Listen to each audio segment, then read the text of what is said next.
Throughout 11th and 13th centuries, the Kievan Rus was feudally fragmented. Its financial system was neglected. No coins were minted, as was the case in the days of Kievan princes Vladimir the Great and Yaroslav the Wise. And the role of money is played mainly by silver bullion called hryvnia. During the Mongol invasion of Kievan Rus in the 13th century, hryvnias were cut into pieces. That's how ruble appeared, from the verb to chop, which sounds rubate in Ukrainian. Ruble means a stump of a hryvnia. It existed on the Ukrainian lands until the 20th century, when the USSR collapsed and Ukraine regained its independence. Today, the hryvnia is the official currency of Ukraine. It entered circulation in 1996. The National Bank of Ukraine is the issuing center, i.e. the institution with a monopoly on the issuance of the national currency. До роковин війни ми вирішили випустити пам'ятну банкноту, яка відображатиме. To mark the anniversary of the war, we decided to launch a commemorative banknote which will depict on a small piece of paper a year of emotions, patterns, content and iconic things, what allows one to take a look at it and understand the significance to win without forgiving a single military crime, a single ruined house. Перемогти, не забувши жодного військового злочину, не пробачивши жодного вбивства, зруйнованої оселі. It's hard to believe that in the 21st century, such banknotes are being issued in the middle of Europe, and the national currency is involved in the struggle for the survival of the Ukrainian people. History goes in circles. Its lessons are repeated, and they convince us that when confronting global challenges, the financial system is a key battlefield, from the origins of our statehood to the present. The origins of banking date back thousands of years before Christ. The first banks were religious temples.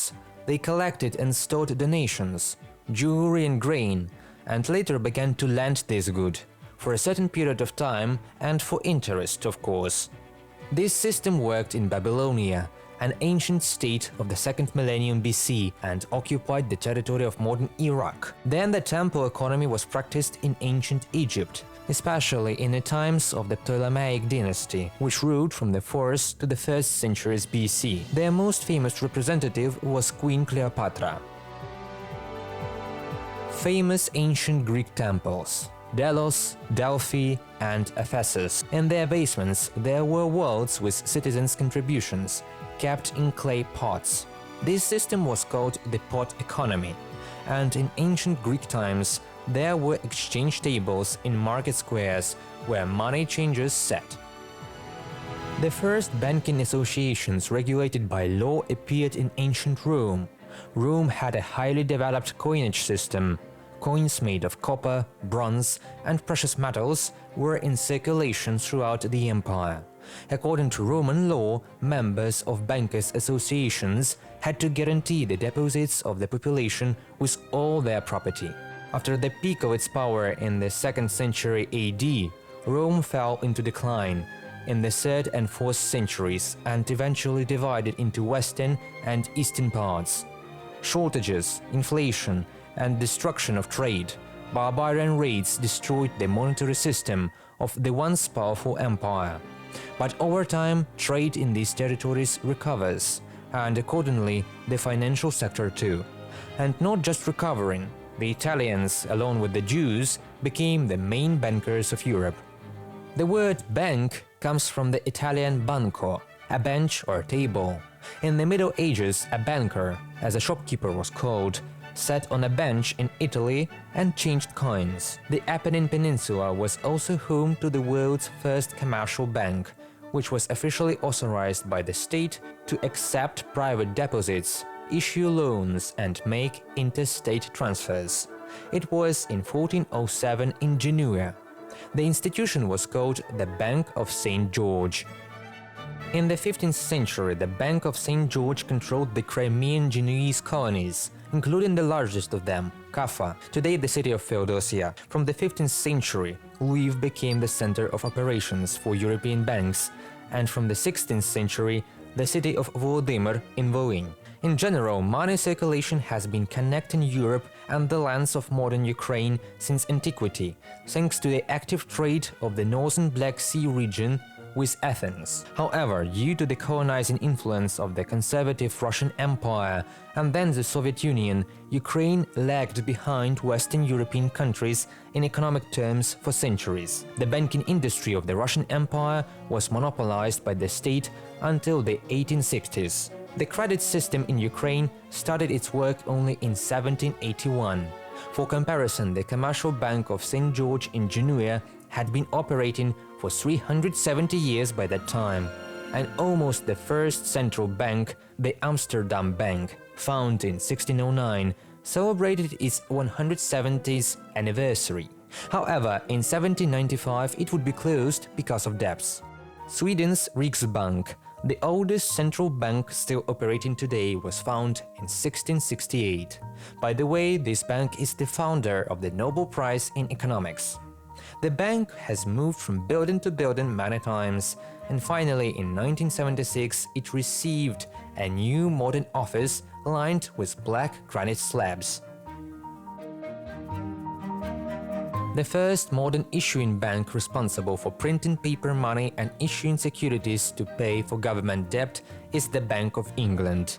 It was opened in 1694, and in 1844 it gained the status of the Central Bank of Great Britain. In Ukraine, the development of the banking system was late. The industrial boom and capital accumulation following the banking reform of 1860 and the abolition of serfdom in 1861 set the ball rolling.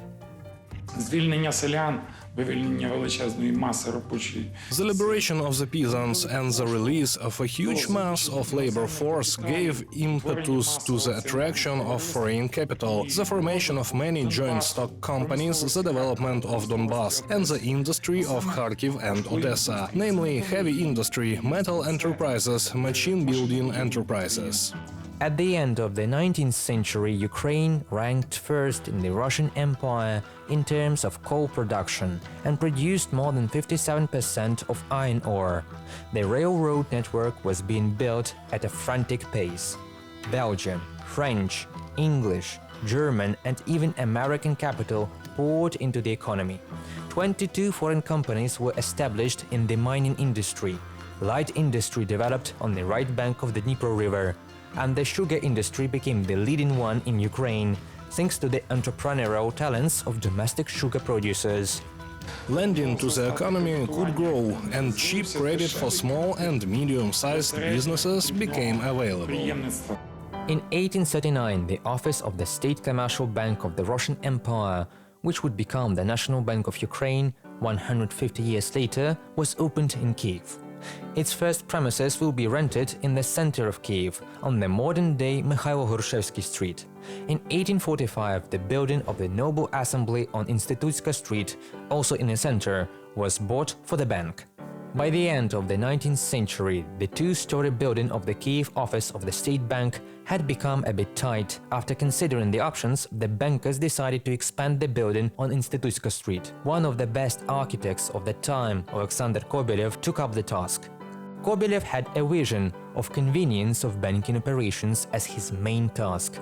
To achieve this, he concentrated all operations in one huge hall, so that the client could easily navigate and immediately find all the services he or she needed. The glass ceiling of the hall was decorated with patron saint of Kiev, Archangel Michael, armored as a Roman general. The figures of ancient Greek gods were watching over the operations of the state bank: Hermes, Demeter, Athena, and Hephaestus. The luxurious modern bank building was completed in 1905 with central steam heating, electric lighting, and a carefully designed ventilation system. It embodied the technical progress of the early 20th century. The Italian Renaissance style was chosen for the bank, which is characterized by symmetry and an even distribution of architectural elements.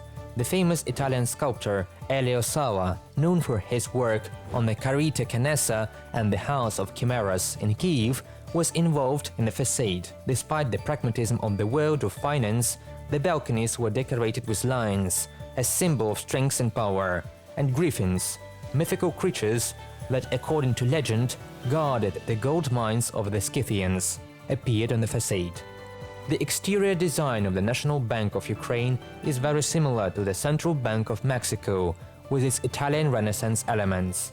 The building in Mexico City was constructed at the same time as the premises of the National Bank of Ukraine in Kyiv, and the Mexican bank itself was founded in 1925. In 1917, the Central Council of Ukraine in Kyiv proclaimed the Ukrainian People's Republic. The State Bank of Russia became the Ukrainian State Bank. The ruble was replaced by a new currency, the karbovanets. Its design was developed by the famous artist of the time Georgy Narbut. He was the first to include the trident in the symbols of Ukrainian statehood. His reasoning was simple. The trident was used on the coins of Prince Volodymyr the Great. In 1918, karbovanets were replaced by hryvnias. Over the course of 4 years, the Ukrainian State Bank has changed 3 managers, reflecting the short history of the Ukrainian People's Republic. In 1921, the Kyiv district office of the People's Bank of the Russian Soviet Federative Socialist Republic began operating in the building. Later, it became the Kyiv branch of the State Bank of the Ukrainian Soviet Socialist Republic. The year 1933, the Soviet occupation government was preparing to move from Kharkiv to Kyiv. The bank needed more space again, so they decided to add 2 floors. The project was again entrusted to architect Kobylev. The original roof of the house was not removed. It was cut into 7 pieces. Each one was lifted with special jacks and placed on cast iron pillows and welded onto the brick walls. The Central Bank of England was also enlarged with a superstructure. In the early 20th century, 4 more floors were added to the 3-story complex. The renovated building is still in operation today. It has 7 floors above ground and 3 basements. When the Wehrmacht approached Kyiv in World War II, the Soviets used scorched earth tactics, destroying almost everything. The National Bank building, the Pearl of Kyiv, survived. However, 4 tons of gold and several boxes of precious stones were taken to the east. The fate of these jewels, as well as the documentation and archive of the State Bank, is still unknown.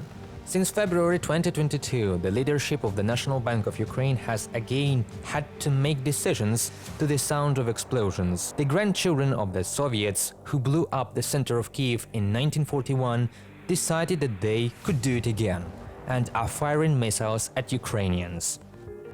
Я хочу подякувати Збройним силам України за можливість провести сьогоднішню зустріч саме в стінах. I would like to thank the armed forces of Ukraine for the opportunity to hold this meeting in the National Bank of Ukraine in the center of the Ukrainian capital after such an aggressive attack. The priorities are clear: stability and efficiency of macroeconomic policy and constructive negotiations with our international partners. And of course, this is a stable banking system as a guarantee that credit support for the Ukrainian economy and Ukrainian entrepreneurs will continue to be provided. Що кредитна підтримка української економіки, українських підприємців, вона була, є і повинна бути. Due to the military shock, Ukraine lost a third of its GDP. Exports have fallen significantly. At the same time, the need to finance the armed forces increased dramatically. At the first stage, the NBU had to support the state budget. The support mechanism helped to maintain confidence in the hryvnia, control price growth, and relative stability in the currency exchange market. The bank has also taken care to protect data and ensure that the payment infrastructure for cashless transactions in Ukraine is fully operational. In addition, with the onset of Russian attacks on the Ukrainian energy sector, the NBU created the Power Banking Initiative, a unique banking network capable of maintaining the functioning of the financial system even in the face of a complete blackout. Non-standard decisions and constant communication with foreign partners helped attract international financial support. The IMF financial aid program was unprecedented. It is part of a total package of external financial support for Ukraine worth $115 billion. In the event of a more aggressive and prolonged war, the amount of support will increase to $100 and $40 billion. The National Bank of Ukraine has been recognized as the Central Bank of the Year 2023 for its effective work during a full-scale war, according to Central Banking magazine, a specialized edition on finance. And we, the people of Ukraine, are sure, just as the hryvnia has withstood the test of time, survived from the 11th century and became the national currency of our country, so Ukraine will survive, win and rebuild.